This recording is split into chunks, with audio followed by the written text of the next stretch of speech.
way that it works is that if we scroll down, there are different filters. And at this particular style right here, we can scroll down and we see essentially there are a total of 5 orders here. And every order appears twice. They appear twice because this sales order, for example, there's the first read-only line that's grayed out.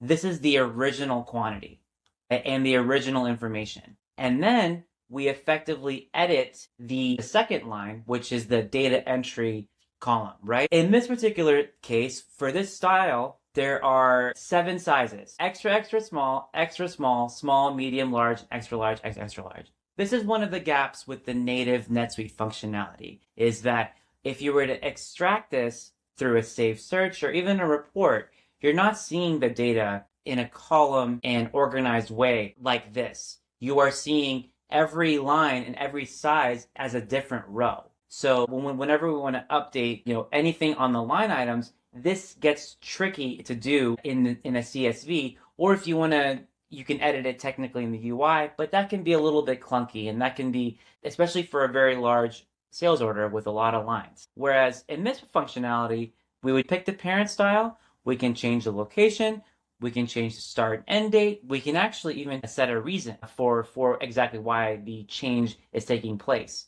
And that would then go through and update the sales order lines with why this change is taking place, which that all is customized. And then we can even add a line discount to the particular lines. So in this case, I'm just going to change this to 0. Let's say the small and large weren't there, so we can drop those. And then what this summary table does is it tells you, remember we dropped the small and we dropped the large. So now we see that the original order listing had 12 and 3 larges. We changed it to 11 and 2. So now that's what's being highlighted here.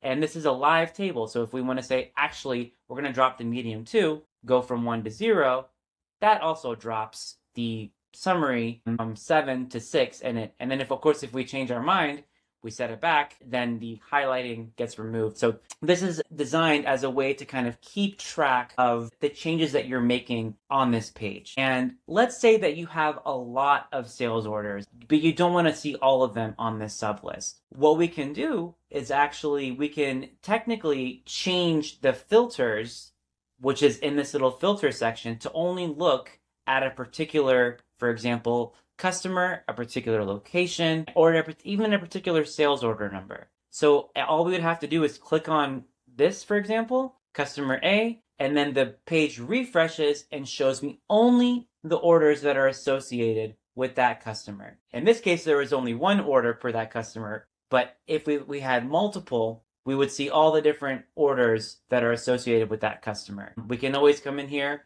and I'm going to hold Control, or I think on Apple it might be Command, and then click on that customer, and then now it refreshes as if there was no filter applied. So there are also other functionalities that we built. For example, let's say that we wanted to apply a change reason for all of the sales orders. This apply to all lines section, if we wanted to still select the change reason, we can select the change reason. In this case, there's only this one for now, but it's very easy to add. You can see that the change reason then gets added on all of the lines. Same thing with the discount, that we want to add, let's say 5% discount, and it says we need to add a line discount, so we add that, click that, let's just say Shopify discount, and then that gets then added to all the lines. So by doing that, we're effectively updating multiple lines with only updating a single header level field. And everything that I just described, it's up here, right? In terms of the order lines, the gray rows are reference only, and the white rows are enter quantities. Also on the summary table, we're actually pulling this client, we wanted it to be the WIP. So this is on order. These are the quantities that are unreceived on a purchase order. So these quantities they've yet to be received. Now you see that this is much higher than what we have here. That's because it depends on the location, right? So if we were to pick, this is all the locations. If I were to pick a particular location, then I'm going to see all of the quantities that are on order for that particular location. So those values are then updated. The way that